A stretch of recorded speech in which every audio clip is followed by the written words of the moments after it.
so much for coming tonight. I am really excited. So I'm Rabbi Allison Conyer, the new senior rabbi here. For those of you that I haven't met, hopefully you'll come and introduce yourself to me. So what I'm going to do today and what we're going to do today is I am recreating a presentation that I was asked to do by Progressive Judaism Victoria for the Victorian Parliament. So what the plan is that we're going to do a brief overview of all things Pesach and then understanding it. Maybe some of you know it, maybe some of you don't. And then we're going to move into understanding Pesach. So we are going to be looking at the Pesach story, so because we have to understand that really well. Then we're going to take a look at the Pesach story in the context of our world post October 7th. We're going to look at the four children, historically different ways of looking at it. We're going to look at four different types of people we encounter when dealing with people trying to understand what's happening after October 7th. And we're going to look at different types of questions that come up. And when you leave, I will give you this lovely little present, which is a what I believe is a culmination of probably the best bits of it that you can take and use at your Sedorim. Those of you online, we will email it to you. First of all, audience participation. Where does the story of Pesach start? Egypt. So most people would say Egypt, right? We all think it starts in Egypt, but you're wrong. And I'll tell you, but if you're going to be wrong, do it with style. Every other person says it. The story starts way back a long time ago, and I'll tell you why. Once upon a time, there was a guy, his name was Abe for short, right? He had a father, we don't know about him. And all of a sudden he started hearing voices. Today's day will knock him into an asylum. But in those days, he said, great, I'm hearing this voice talking to me. I'll call it God. Why not? And God said, trust in me and follow my ways. And if you do that, Abraham, I will make you famous. I'll make your name great. I'll bless you. I'll bless those who bless you. I'll curse those who curse you. I am going to make you powerful, and I'm going to make you as numerous as the stars of the sky and the sand as the seashore. And I'm going to show you to this great land that can be yours, i.e. the promised land. Right? Cool. Awesome. Abraham has Isaac. Isaac has Jacob. Jacob married two wives. He has 12 sons and one daughter who we don't really hear about until she got raped, but she doesn't count anyway. So we have 12 sons. The 12 sons became the 12 tribes of Israel, and the 12 tribes of people were fantastic, except for the brothers, the 12 brothers. What do we know about the story of the 12 brothers? Joseph, right? They got jealous because he was, bragging, and they got jealous. And what do you do when you're jealous? Oh, you sell your brother into slavery and get him killed, obviously. And so most of us just think that they actually did that. And so he went into slavery. He interpreted dreams. He came out. Pharaoh thought he was awesome. He saved his family. He brought his family out of Canaan, which is what now modern day Israel, and brought them to Egypt. That is how we, as a Jewish people, or an Israelite people, Hebrew people, we left Canaan, the promised land that Abraham was promised, to get into Egypt. So 400 years later, a Pharaoh arose who knew not Joseph. But what he saw was hundreds and thousands of these people that weren't Egyptian. They didn't believe in him as God. What do you do when people are different from you? Enslave them or, kill them, because that's what you do. You kill the firstborn. So the edict to kill the firstborn sons, he went and killed them because he felt so threatened by them. Moses was raised in the palace, as we know, brought by Pharaoh's daughter, wandered out, saw an Egyptian slave master hit an Israelite slave, and he says, oh, no, this cannot be. And he hits him, maybe kills him, runs away for his life, again in the desert, probably hallucinating. I don't know what he found in the desert, but he saw a bush that was not burning and not being consumed. And the voice said, go back to your, Pharaoh and say, let my people go. And then he went and he did so. 10 plagues later, this come to the sea. They're racing. The Egyptians are on their tail and they're running. Oh my God, there's a sea. Brave guy, Nachshon, puts his foot in and, sacrifices himself. The sea parts. They go through. Miriam dances with her timbrels. Woohoo, we're free. That's our Pesach story, right? That is, thank you. Thank you. That is actually where the story starts. And I'm already working up a sweat here. So Pharaoh, so I say this because when you read in the Haggadah, it talks about my father was a wandering Aramean. It literally talks about going way back, and it's really, really important. Why do I tell you this whole story? Why is the story, the festival of Pesach, probably the most, not probably, definitely, there's surveys, the most important holiday for the Jewish people? Why? Freedom, okay? Because it celebrates freedom. Why else? Excellent. Because we were slaves and we have empathy for people in the world today. Anyone else? We became a people. Excellent. Thank you. So, things until that point, thank you, until that point, we were Bnei Israel. We were the children of Israel. We were different tribes. It wasn't until we crossed the Red Sea and we made our journey towards that promised land that the word Am Israel was used for the first time. We became one people, not just tribes and not just children, but one.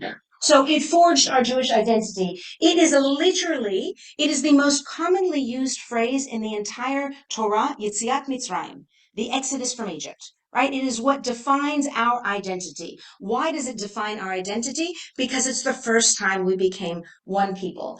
Our story, as you just said, Denise, it teaches empathy. It says we were slaves. We know what it feels like. So therefore, we should show empathy for others. It inspires action. We don't just sit and say, woe is me. Oh my God, this is terrible, right? We actually do something about it. The Israelites didn't just, they had a leader who said, don't just sit and accept your slavery, do something about it. And it imbues hope because we did. And guess what?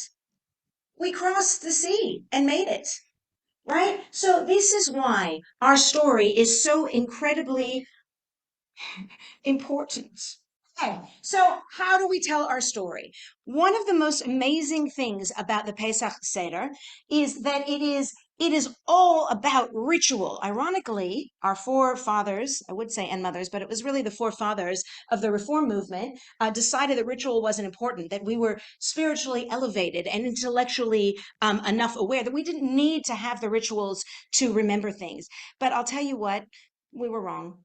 And we realize that now. And now we're bringing back a whole bunch of rituals, right? It is not enough for us to just remember, right? How many of you guys have rituals to do something to remember something? How many of you guys have birthday rituals?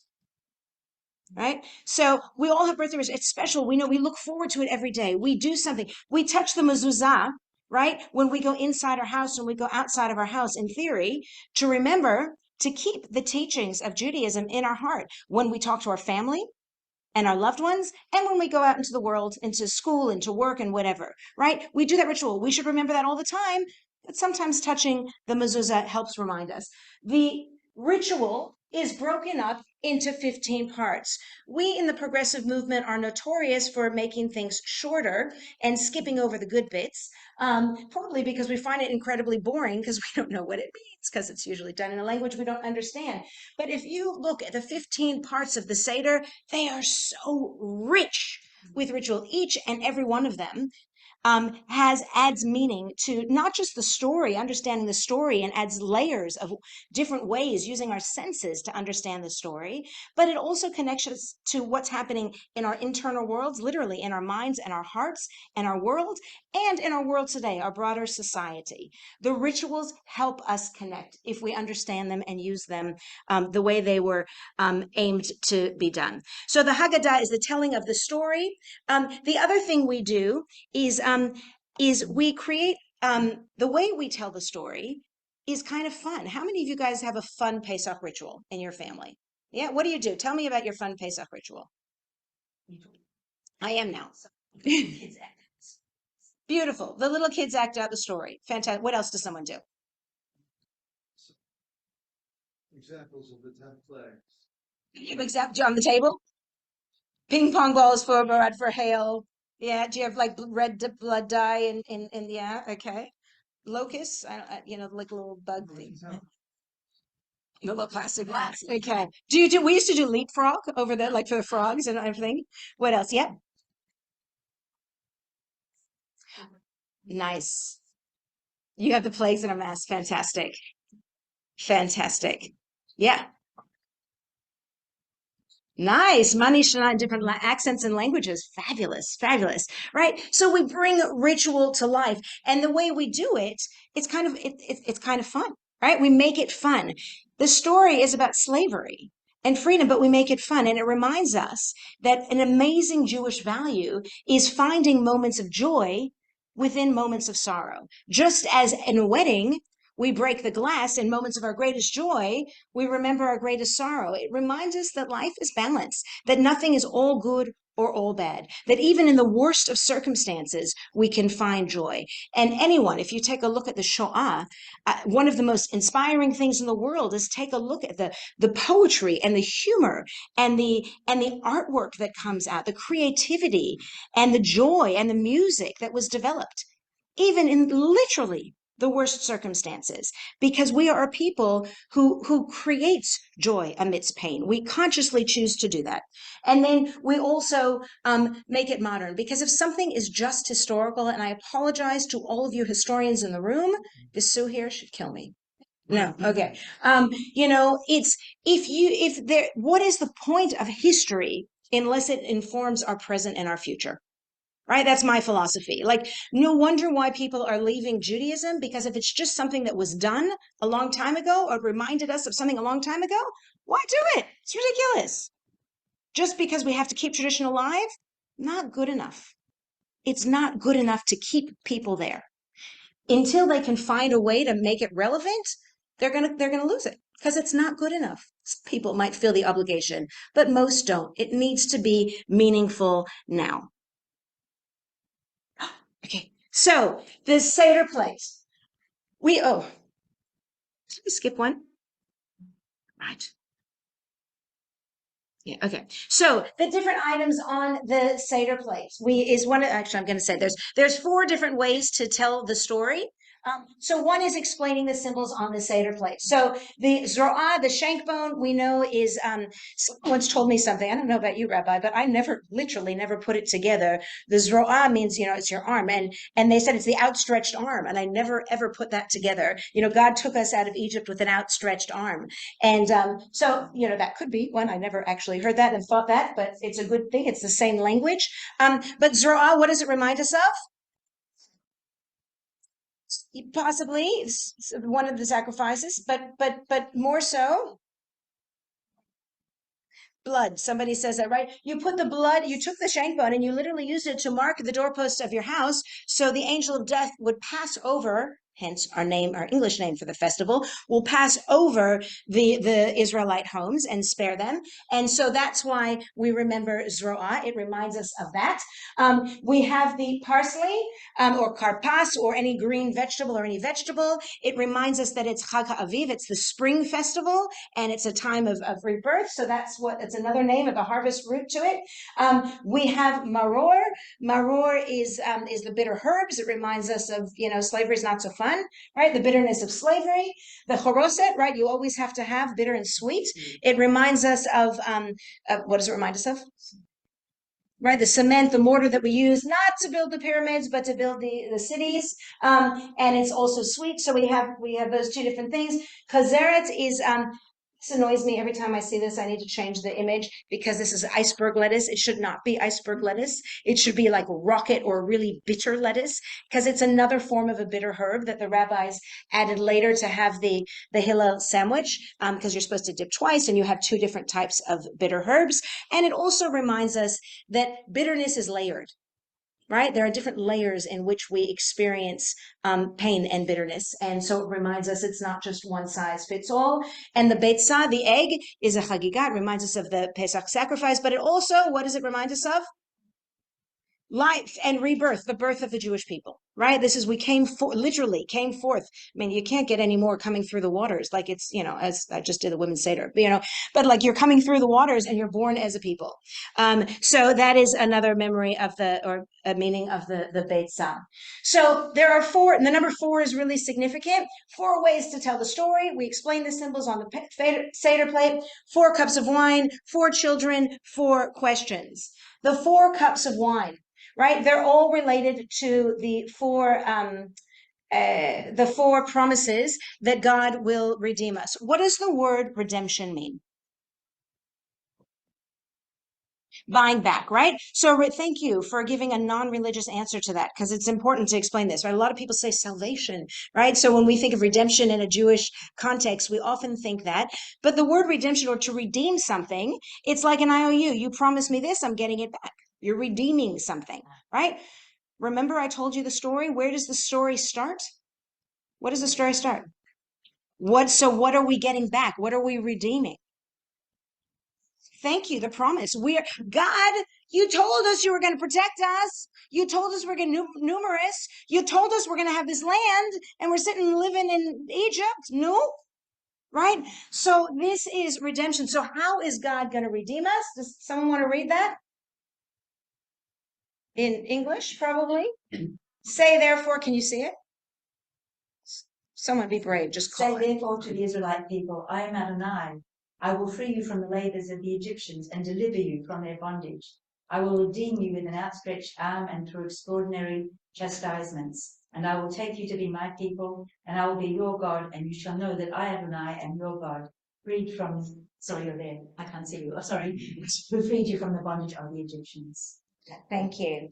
So here you go. The four promises: I will free you, I will deliver you, I will redeem you, and I will take you to be my people. So again, again, if you want to read into it, there's different layers in which God makes good on God's promise to connect us to this land, right? This land. What does this land represent? What does this land represent to us as Jewish people? A promise, right? A God's promise, a reward in a sense. What else? Holiness, yeah. Coming home, freedom, right? In looking at this time here, that land represents freedom. It represents future. It represents somewhere other than where we are right now. And God promised that to us. And it represents hope for something better. 4 questions, right? Questions are really big and really important. We want to encourage children to, how many of you guys have the youngest child read it at your Seder? How many of you, the youngest children, are all way too old now to be able to do this, right? How many of you have the children stand up on the chairs? Okay, one, only 2 families. Okay.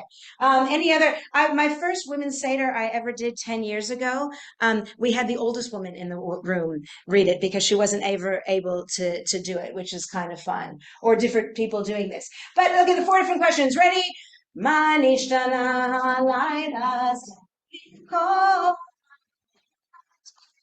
מכל הלילות, שבכל הלילות אנו אוכלים חמץ ומצה, חמץ ומצה. הלילה הזה כולו מצה, הלילה הזה כולו. We're not going to do all of them. But I will say, one of the things I love, Einstein, apparently, was known to have said that his parents asked him, not what did you learn in school today, dear, but what questions did you ask in school today? I have no idea if that's true or not, but I liken it and I'm passing it on because it sounds good. But the idea of a questioning mind is a growing mind, and it connects you. You're not just spewing information, you're engaging people, and that's what the Seder is about. So the beautiful thing, how many of you guys in your Haggadah that you grew up with said the 4 sons? How many of you still use the Haggadah that says the 4 sons? How many of you have a Haggadah that says the 4 children? How many of you have a Haggadah that says the 4 daughters? All right, you should come to my Seder. All right, so the idea of having the 4 children is ingenious. How many of you guys are teachers? Anyone trained teacher, right? So the trained teacher in the bunch knows about differentiation. We know that people and students learn differently, right? As human beings, some of us that have high emotional intelligence recognize that not all people are the same, and different people process information differently, right? The 4 children remind us of that. So we can tell the story, but you can't just tell the story. You have to be conscientious of who you're telling the story to, because that will determine how they hear it, how they understand it, and how they embrace it. So traditionally, we had the Chacham, the wise child. Very quickly, what does it mean to be wise? What? A know-all? A know-it-all? Okay, yeah, but what's that? To understand, so an understanding, right? So if you look at the Haggadah, the wise child is the person who knows stuff. I have a huge argument with that. I don't think wisdom is the same thing as intelligence or knowledge. I think wisdom is the way that you take that knowledge and you apply it to experience. So, but anyway, wise child, the Chacham. Then you have the Rasha, the wicked child. What is wicked? What does it mean to be wicked? Naughty. Okay, so it can be the naughty child. What does that mean? It's a good question. What does that mean? I know. I'm putting it out there. What's that? Attention seeking. This is a great conversation for you to have at your Pesach Siddurim, by the way, if you don't already. But what does it mean to be wicked? The Talmud, not the Haggadah defines wickedness as selfishness, right? And exclusionary and isolationist. It's you and not me. So that's the way they describe it. Simple child, the Tam, is defined as simple or naive or innocent. So that's one thing, like just kind of the basics. And then, the one who doesn't even know how to ask, that just feels like, huh? Right? And so we so these are different pictorial representations of for children over time that have come up there. But it's you can decide which one of them is which of those four children. But there is no human being that is all just one of those things, right? And I guarantee that each one of us, if we spend enough time thinking about it, can find a time where we felt wise, where we felt naughty or wicked or selfish or whatever, however we define that, where we felt simple, just kind of whatever, and just feeling overwhelmed and out of our depth. Right? My guess is most people have experienced all of that. My hippie Santa Cruz Haggadah that I love talked about the child part in each one of us, which I identify with very strongly because we are not all those things. Does anybody else, I'm not even going to try moving that, I'm too scared. In terms of some modern day Haggadot, do you have any other different types of children in your Haggadah? What's that? What's the fifth one? The fifth one who's not there, right? So we've had so a number of them have added a fifth one, the child who's not even there. We have the uninterested, the superficial, the protesting, the distracted, the insecure, the anxious, the depressed, the uninvolved, yeah. So there are many different types of children. Then again, modern Haggadot talk about all of them. So what is the main goal of Pesach? The main goal of Pesach, this is my favorite line in the entire Haggadah. בכל דור ודור חייבים אנו לראות את עצמנו כאילו יצאנו ממצרים. Right? In every generation, it is our duty to consider ourselves as if we have come forth from Egypt. How do we do that? I don't know about you. I've never been a slave. But I do know that, you guys were there Friday night too. What does the word Mitzrayim mean? Mitzarim, right? It means, yeah, so it means between the narrow places, right? Between a rock and a hard place, right? I guarantee that 99% of us in this room at one time or another have felt stuck between a rock and a hard place. We've all been there. It's part of life, right? The older you get, the more you're more comfortable with it. You kind of recognize, okay, here it comes again, and now it's going to go. Hopefully. And sometimes those periods are longer or shorter, right? Sometimes we watch other people we know and love go through that period, right? On a personal level, we all understand Mitzrayim. So how do we feel like that? Identify what are the times where we felt stuck, or we know other people have felt stuck. On a societal level, on a nationalistic level, I mean, I know when the whole climate change thing came out, I'm like, What's the point of hanging up my stuff and not putting it in the dryer? How is that going to make any difference whatsoever to the environment? I buy recycled toilet paper. Am I saving the world? Makes me feel better. Is my little market going to make a difference? It is so big and so vast and so overwhelming. I'm stuck. Whatever it is, we all have our things right now. Looking at what's happening in the world, which we're going to get into more, it's really easy to say, is there a silver lining at the end of this? It's like, can you pour on any more? Seriously? Um, and we feel stuck. So, but we remember, how do we do this? What did I say at the beginning? What are the main reasons why we like Pesach? What does it teach us? It teaches us empathy, right? It inspires action and it imbues hope. So how do we do this? We empathize with others who are feeling that. We don't just sit there and feel hopeless and helpless. We actually do something. We figure out what we can do, even if it's just picking up the phone and being with like-minded people, or doing something more, starting a drive, donating, whatever it is. But do something. It helps us get out of that helplessness feeling. And once we do that, we have hope that change is possible. It may take a while. The Israelites were slaves for 400 years. God help us if this takes 400 years. But we realize there's a process. And even once they got through the Sea of Reeds to the other side, they weren't free, right? Like, we think, yoo-hoo, that's where our story ends. But I'll tell you, it's where it begins. And again, all of us who are older in the world, in life, we realize that every new stage is like a new beginning. If you have children, if you raise children, you're like, yay, they're finally sleeping, but then they start teething. Or, oh, they're finally eating okay, but then they go through a hormonal change at the age of 3. Like just when you think you've got it, it changes, right? So it's just, as long as we recognize that that's just life, it happens. That gives us hope that there is an end. And when we get to that end, when we reach that freedom, I guess like the Buddhist, it's ephemeral, right? It's there. Let's appreciate what we've got it because it's not going to last forever.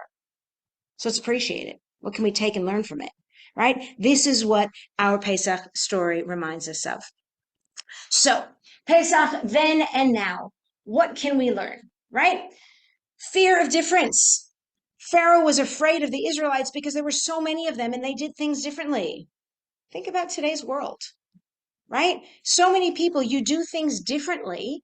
So therefore, it's a threat as opposed to, cool, what can I learn from you? Growing up in America, when I grew up, they were talked about the melting pot. Everybody from all different cultures come, we're going to melt together. We're all going to be this one big, yay, Americans. Didn't work, to say the least. But eventually, multiculturalism emerged, and we realized, wait, we don't have to blend into this like generic generic American or Australian. We're all Australian, but we're multicultural. And that we have a salad bowl. Now they use the metaphor of the salad bowl because we need food as metaphors always. And so we all have, every single piece of the salad has its own crunch, has its own flavor, has its own texture to create the depth that exists within the salad. And so that is what multiculturalism, appreciate the difference. We're stronger and taste better and feel better because of the difference. What can we learn? Where do we share? Where are we different? Cool. What do we like? What do we don't like? Fine. So that's one of the big things about difference. Fight for power and egos. Seriously, Pharaoh and God. My God is better than your God. Really? Like, did we need to go through the 10 plagues? Did we really need to go through that? What are you trying to prove and to whom? Again, lots of many other conversations. Fight for power and egos. I would argue this conflict has actually nothing to do with Palestine or Israel, right? Palestinians and Israelis. It is so much on both sides about power and egos. Anyway, you can argue with me later, but whether you agree or disagree, it still happens. It's a lot of things are power and ego. Recognize shared suffering. One of the most beautiful things I think that we do in our Pesach ritual is we put our finger in the wine and we take it out when we say the 10 plagues, right? Why do we do that? Because people died, right? We're diminishing our joy. We're recognizing for us to be free, other people had to die. And that's sad. And that's not great. And we do not rejoice in the suffering of others. That's not a Jewish thing to rejoice in the suffering of others. We may feel relieved that we're free, but we don't rejoice in the suffering of others to get, and we acknowledge that pain to get there. Part of that empathy, right? So recognizing shared suffering. When I was the executive director at Santa Barbara Hillel at UC Santa Barbara in California, the Palestinian student group advisor, and I was the Israeli student group advisor and the Jewish group, because, you couldn't just have one Jewish group. There were two different groups. And he and I used to get together and we would debate madly, but so respectfully. And it was so fascinating to understand the narrative from the other perspective. It was the most enlightening experience I've ever had. Didn't mean that my narrative was any different or less valid, but I understood there are different ways to understand anything. How many of you guys have seen Dead Poets Society? Oh, it makes me so happy. If you haven't, you need to see it. It's a brilliant movie. But when Robin Williams gets up on the stair and he says, "Oh, Captain, my Captain," right? He basically, I know, it's sad. But but you do that because it reminds us that from a different perspective, we see things differently. So engage with people who have different perspectives from us. Doesn't mean they're going to change our minds. There's no threat of that. But how amazing if it can enrich our understanding to the multiple layers of complexity. And maybe there is a bit of shift from us from the others. Maybe not. It doesn't have to be. But it's just understanding things from a different perspective acknowledges that the whole is a lot bigger than the part that we see. So recognizing shared suffering and allow space for differing perspectives and approaches. And I say this especially now, not just between, Israelis and Palestinians, Jews and Muslims, socialists and right wingers, whatever, binary us and them you want to create, but understand even within our family, within the Jewish community.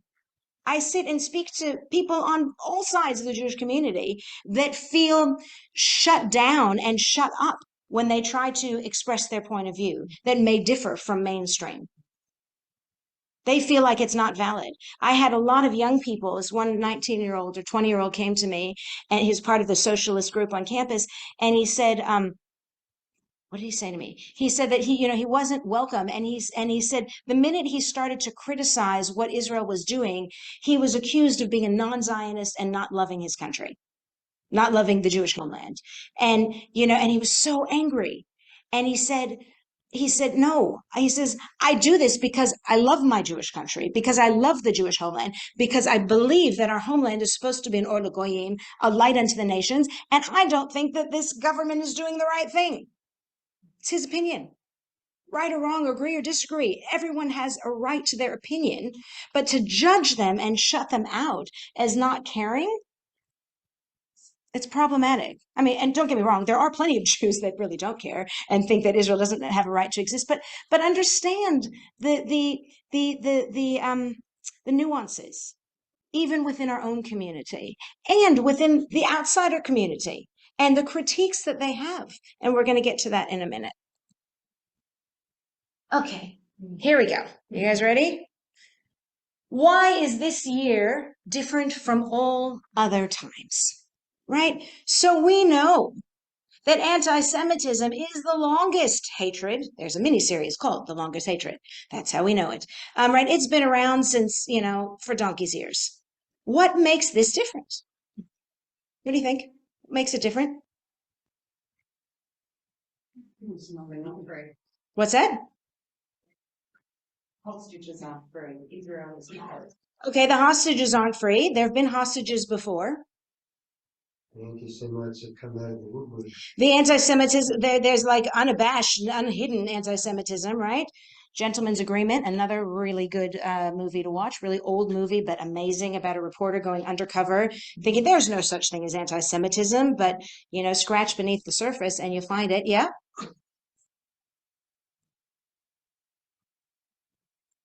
Right. Anti-Semitism and anti-Zionism are being conflated, and we have different opinions on that one, but 100%, right? So that's one thing. Israel exists is one thing, right? Israel didn't exist a while ago. It exists now, for better and for worse. So when there is anti-Semitism and people feel threatened, they actually have a place to go when they didn't before. So that's actually one thing, and a positive thing that's different. Another thing that's really different is that we've got a pandemic of global anti-Semitism that is spread faster than any other anti-Semitism before, through social media and fake news and confirmation bias on social media, right? So we only see, give me 1 second, we only see and read, as do others, what we like, what the algorithms tell us that we want to hear, right? We don't get exposure to that. We have to go out of our way to be able to do it. And it is really difficult for most people to take the time to differentiate between what's fake and what's not. My son just called me out on something, saying, "Mom, did you check the source on this?" Because I spread it in a chat. And I was like, oh.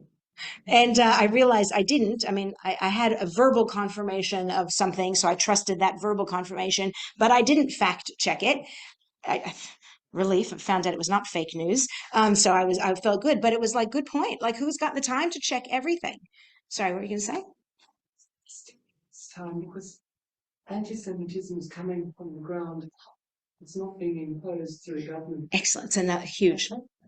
Gives it a very, very broad base. Yeah. It's always been there, but it's emerging. Thank you. A huge difference, right? Anti-Semitism is not from the top down, but it's from the bottom up right now, the grassroots, and it's spreading fast, and that makes another huge difference, right? There's not government organized pogroms. There's community organized stabbings, but okay. Yeah, go on. Me? Well, one of the things recently, blatant anti-Semitism from the left as well recently. 100%. Right. Political parties are getting much more invested. I mean, they've historically always been anti-Israel, but even much more so than they have in the past. And people are feeling isolated from their political party that they originally, some people, that they originally connected with, or finding partners in people that they totally, in every other way, shape, or form, disagree with and fundamentally disagree with, right? Which is an interesting thing, whereas we used to be able to be categorized much easier. Yeah. Colonial settler enterprise and other such political slurs are new and very dangerous. I don't know how new that was. I mean, but since the state, for sure. Yeah, since wokeism come.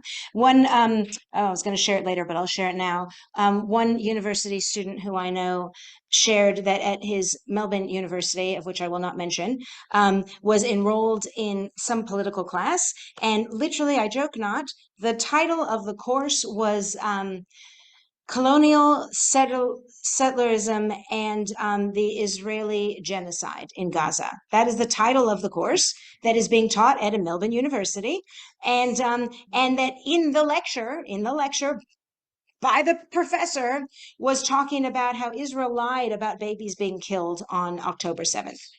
So not only is there fake news, but you've got academics in a universe, that you're going to trust are not feeling safe to say that. And so that's another thing. We also have BDS. Right? You can't go to Chemist Warehouse because it was owned by an Israeli. Anaconda, Harris Scarf, immigrants from Israel or Holocaust survivors and came here, can't go there because you can't trust them.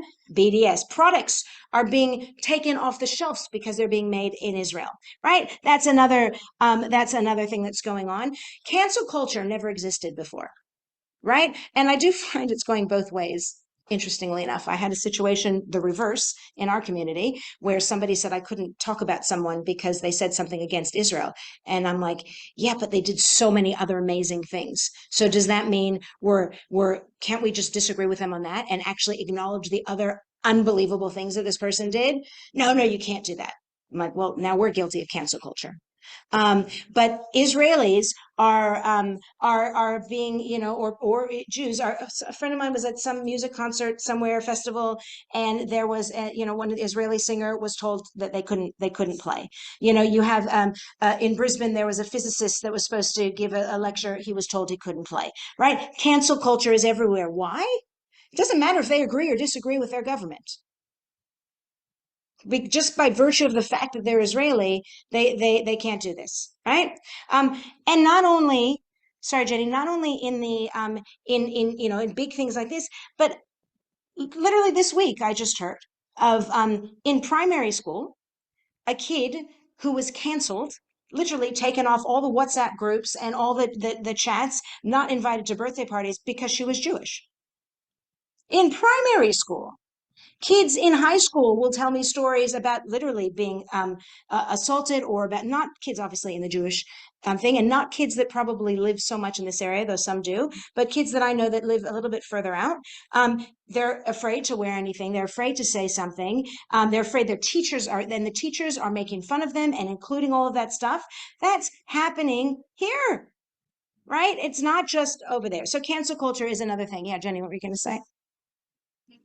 Side of things is that Jewish extremism in the form of Kahanism has never been as strong in Israel and within the government before. Right. So Jewish extremism and Kahanism is never been as extreme in a long time as it is right now in Israel. Right. So the far right on all sides are gaining power and prestige and voice. Right. And they're giving airtime. And, that's the other thing, the vast majority, those that are more advocating for moderation, their voices aren't being heard. Like there was a group of women, the NCJW president, Melinda Jones, who lives in Sydney. She was there in October 7th, and she said right beforehand, she was at a conference with a group called Women Wage Peace between Palestinian women from Gaza and Israelis, and then some from the diaspora, all got together to try to create this grassroots idea of coming together, and that they're still trying to keep in touch. But there are so many people. We had Rabbi Yael Vergman come here from the South, and she was talking about some amazing initiatives that in the South that they're doing, still trying to wage peace amongst the war that is being waged by the political powers that be. Okay, so moving on. Here we go. 4 questions that I have to ask you, and we're going to, when we get to our breakout groups, when I finish this, I'm going to break you up into groups to discuss these 4 questions and hopefully create some of your own. So based on the 4 original questions, why this year can we not eat bread which represents life as usual, right? This year we see so many in Australia ignoring or defying the proud Australian values of inclusivity and diversity, and are now fostering a divisive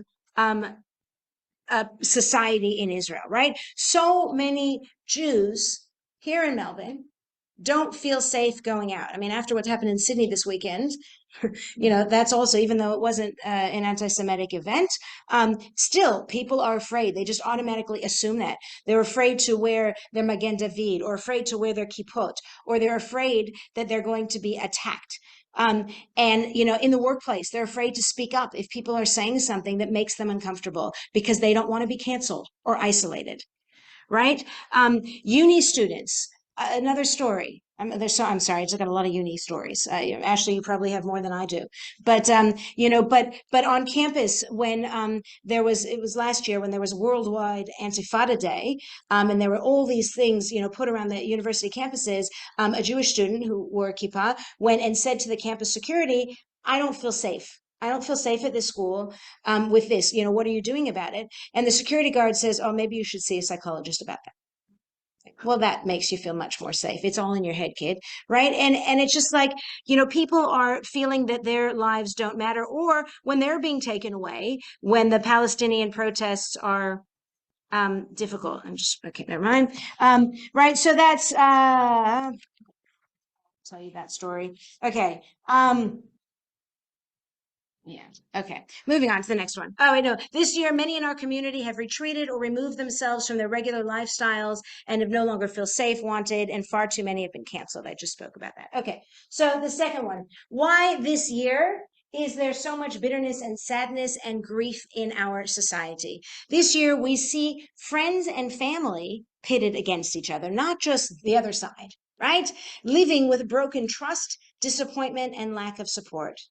I don't know about you, but I actually know far too many families, both here and in America, where you have siblings not talking to each other, parents and kids not speaking to each other because they're so divided over this, right? Never before has our community been so divided. We disagree all the time politically, whatever. But people aren't speaking to each other. Friendships that have lasted decades are gone, right? It's shocking. And then, when you have interfaith families, people, one partner Jewish, the other one's not, that's causing a lot of friction. Or people who are converting to Judaism and their families don't understand what's going on or from a different perspective.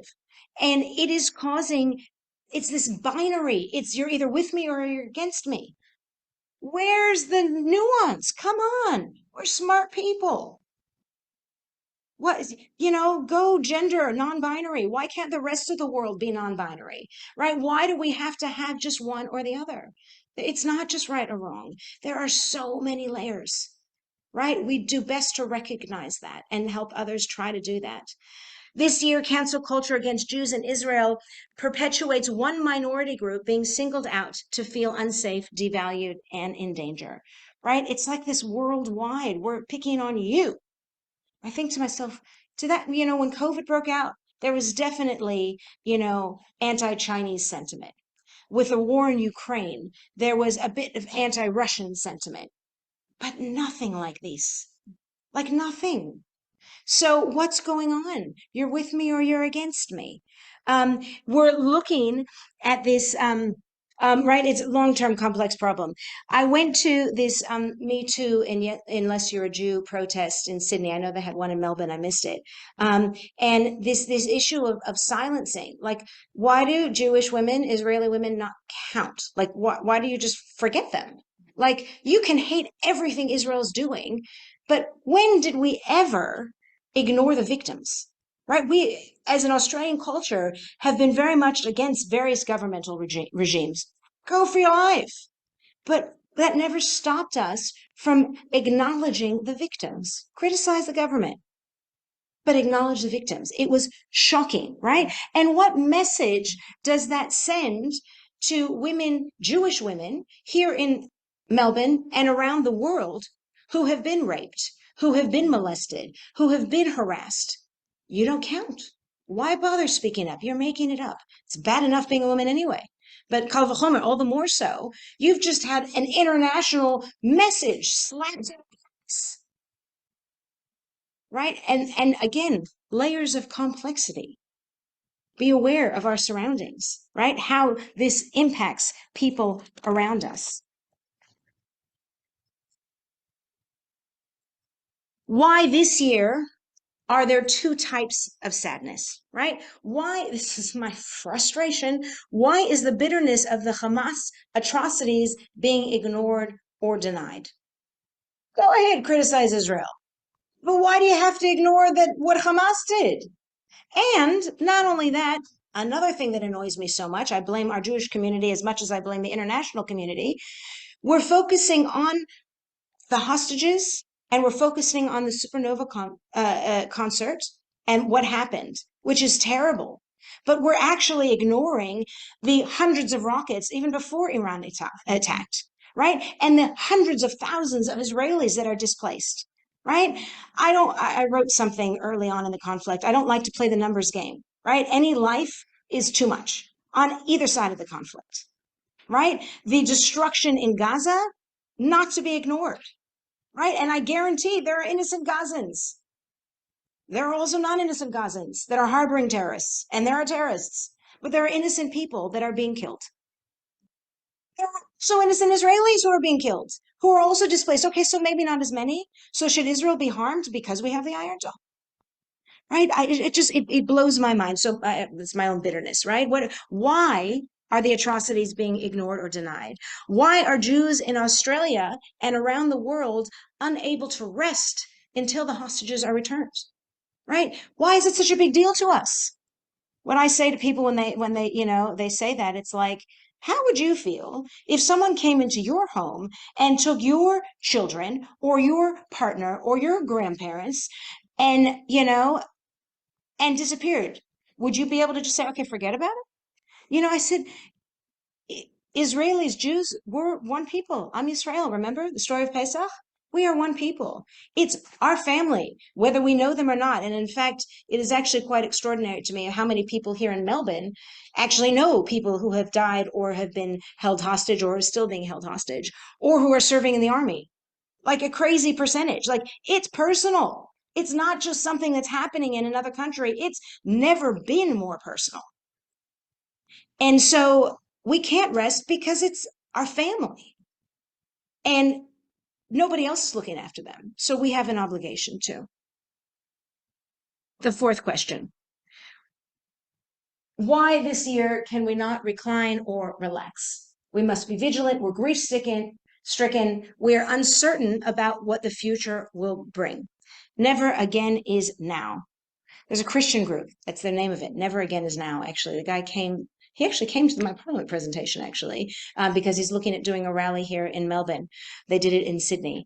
Again, I don't know about you. One of my critiques of Australia is, and especially in Melbourne, and I understand why, there are so many Holocaust survivors here, but so much of Judaism is all about, the Holocaust. It's all about, we survived, we were victims, and it is so much. There is not, in my opinion, a balance about new and incredible, enriching Jewish stuff, Jewish rituals, Jewish creativity, Jewish whatever that is being offered to the world. We're focused on what was, not what is, and what is emerging, which is extraordinary. But that being said, never again, never before have I ever felt, oh my God, when I'm teaching Kristallnacht, when I taught Kristallnacht last year, and I was talking about Herschel Greenspan, who killed the German diplomat, 17-year-old boy killed the German diplomat, igniting the pogroms and Kristallnacht. I thought, oh my God, look what happened at Purgatory. Right? Look at that, all of a sudden there was a fire that burned down. Jews were blamed, or Israelis were blamed. They came into my neighborhood. They came to Princess Park. The Central Synagogue had to be evacuated. There were people throwing things across the street and screaming. I'm like, whoa. It was like, whoa. The whole BDS and things being taken off the shelf, or this is a Zionist product, don't do it. Zionism, kills people. Zionists kill children, and on what do they do in Germany, right? It was like it started. So never again is now. So we are not sitting strong. But that being said, some of us are sitting strong because we don't know what to say. We're either afraid or too emotional and overwhelmed. I had one student when I was talking to a group of uni students who said, people think I don't care. And he said, my problem is I care too much and I actually can't hear it anymore. I can't hear it. I can't talk about it. I can't see it. I can't, because I can't function. And because it's too scary. And then another person said, is it just me or is anyone else thinking who's going to hide them? And I said, what? They're like, if they came for us, which one of your non-Jewish friends would hide you? I'm like, is that a thing? And they're like, yeah. And they all around the group I was talking to, they all said yes. I was so shocked. But it's felt, is it real? Is it not real? It doesn't matter. It's felt. Sorry, in the back there was a question. Very non-Jewish community grew up in Jewish, but for most slowly non-Jewish, and I looked and which one fit, and then I decided to learn about him. Wow. Dinner. Amazing. So for those of you online, she was saying that she has a lot of lives in or is involved in a very non-Jewish community, and she thinks that all the time. Who will be there? Who will be there for me? Who will help me? Who am I going to go out with? Amazing. It is. It's sad. It's reality. I mean, for some. Okay, fifth question. This is the one I've added.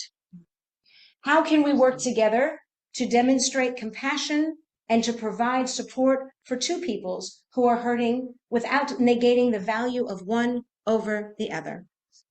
Right? This is something I feel in the deepest core of my being, right? I think, again, we are smart people. We are incredibly compassionate people. We're taught to be empathetic and to act. Surely we can acknowledge and feel pain when we take the wine out of the out of our glasses for the 10 plagues. We can feel compassion. God, for those of you that were the women's Seder on Sunday night, I tried to have some sort of a balance there, but, literally close to 45%. And this was reported by Times of Israel, by the way. Times of Israel reported 45% of Gaza has been demolished. That's a huge percentage. Surely we can feel empathy and compassion for that, even if we think Hamas deserves it. What else could we do?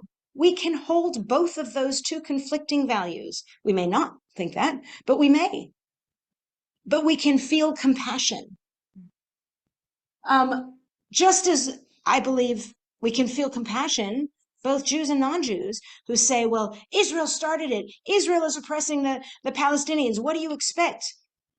Well, I don't expect them to kill innocent babies and elderly. That's not what I expect. How is that going to message? Yes, I deserve my freedom. Let me just kill innocent people. It's like people who are anti-abortion and blow up abortion clinics. I'm like, you say you're pro-life and you blow up things. It's like one of those things that makes no sense to me. But needless to say, regardless of your belief or your opinion on the matter, surely Pesach teaches us our core Jewish value, integral in our Jewish identity, is empathy. There are innocent people who have suffered. I read this, I don't know, so many things are floating in my head right now. I read something, don't know if it was fiction or nonfiction, about I would rather have one guilty man go free than one innocent man be locked away. And or 10 guilty, yeah, then one innocent, thank you. I don't know where. And it's one of those things. It's like, okay, there's no question. And again, I've done a lot of interfaith work and I've done a lot of Palestinian and Israeli dialogue, which makes me no less supportive or sympathetic for Israel or Israel's cause. Let me tell you, I've never found myself so right in my life.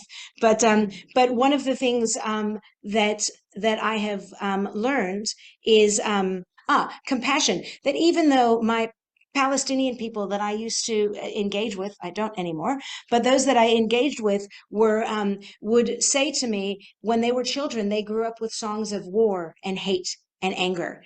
And when they were amazed because they came with me to some Jewish things, that it was all about peace and love and hope.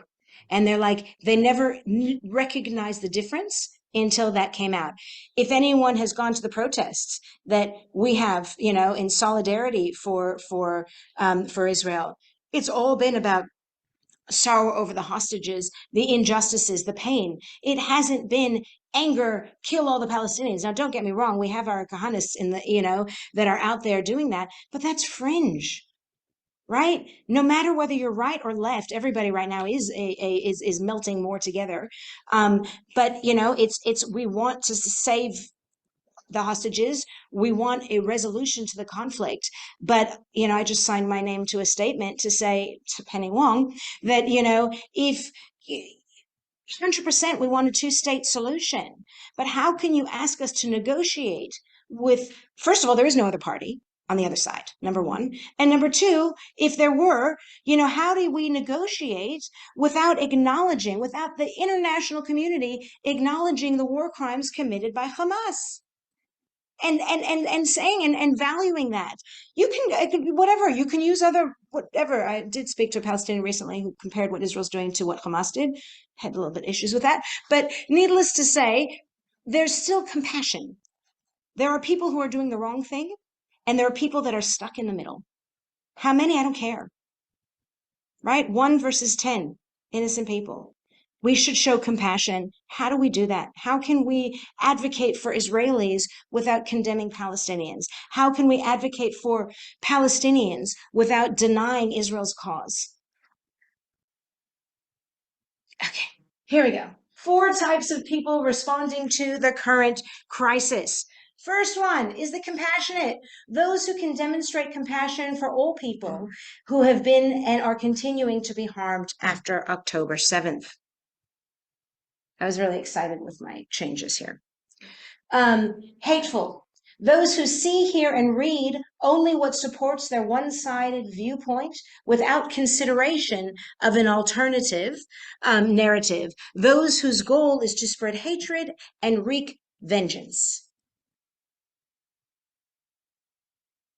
The ignorant, those who act out of ignorance and follow the crowd for fear of asking questions, who read the headlines or listen to the opinions of a few to shape their views. And finally, which I think is the most problematic, apathetic, those who ignore what is happening in the Middle East and Australia because it does not concern them. These are the people I've come into contact with. Right? These are the types of people. And just like in our Pesach story, we're told there are 4 different children. We answer those questions differently. How do we explain what's going on or where we're coming from to each one of those voices? My son taught me something about the circle of influence. He said, there are people that are always agree with you. Fantastic. You go to them to get moral support, to recharge. There are people that there is no matter, what you say, it's just going to fall on deaf ears. Don't waste your time. The vast majority of people who we come into contact with, who are in our circles of influence or who in our circles, are in these 2 things. Right? They're mostly, I trust you guys are good people. You're not going to be friends with people who are bad people, right? They've got a point of view, right? It may be different. They may be ignorant of where we're coming from. They may not recognize layers. We may be ignorant and not hearing the message to them. I don't know. Apathetic. I don't want to hear about it. Right? So these are different things. Last part of the Pesach ceremony is Eliyahu Hanavi, right? We all sing about Eliyahu. Eliyahu is about bringing hope for a better time, a better place, peace and harmony. I picked up a tradition, I don't even know where I got it from. Instead of having Elijah's cup on the table filled, it's empty. And then we go around the whole table and everybody puts a little bit of their wine in it to say that, we don't believe that Elijah is going to miraculously come, right? Let's just pray and Elijah will come. Some of Jews do that. We don't, right? I don't.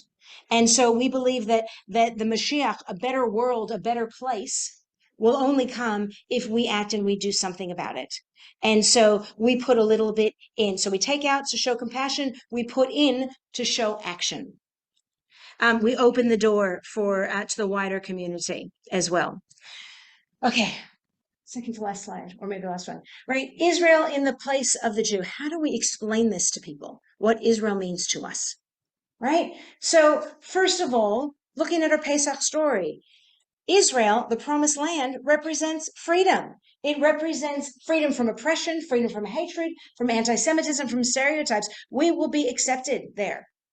That's what it does. Hope, right? It represents hope for a better future for all peoples. Right? For Israelis and Palestinians, for Jews, Muslims around the world, Christians, for all people who are still oppressed everywhere. Our national anthem, which was hugely debated, right? Oh, I had the words here. Oh, look, I can do it. I hope I don't ruin this, right? So, Hatikva, as long as within our hearts the Jewish soul sings, as long as forward to the east, our hope is not yet lost. It is 2,000 years old to be a free people in our land, the land of Zion and Jerusalem. It's hope, literally. Our anthem is hope. It represents home, right? When you think of your home, what do you think of? Right? It is a safe place, right? It is a safe place for us to live as free people in our own land. It's a place to call our own, to govern and to protect, a place to be strong or weak, to agree and disagree. It is a place to thrive and to make mistakes, to be unconditionally accepted. God knows all of us have disagreed with the government. We have wanted one political party out of government. We wanted to change the majority. Okay, so then we had a democracy, we had another one. We never think, oh, let's get rid of Australia because we don't like the government, right? We need to be free to disagree and to make mistakes, right? In your own families, I guarantee the people in your families, they've done things that have really upset you, right? You've done things that you really disagree. You still love them. You may totally disagree with them.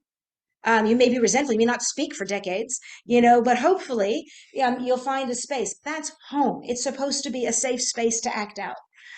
Peace. Israel's capital, Yerushalayim, Ir Shalom, right? Yerushalayim is supposed to be a city of peace. It is really far from that right now. And then we say, L'shana ha'ba'ah Yerushalayim, wishing us a year of healing, of understanding of differences, of compassion for the innocent loss and suffering, and a hope for a brighter future in Israel, Palestine, here in Australia, and in all places where suffering and oppression continues. I'd love for you to get into small groups and actually workshop this. Like, it's all great that I can share this with you. You can take it and process it, but I'd love for you to process it together. It's a lot to process. And to think about, what is it and how is it, what are the questions that we have?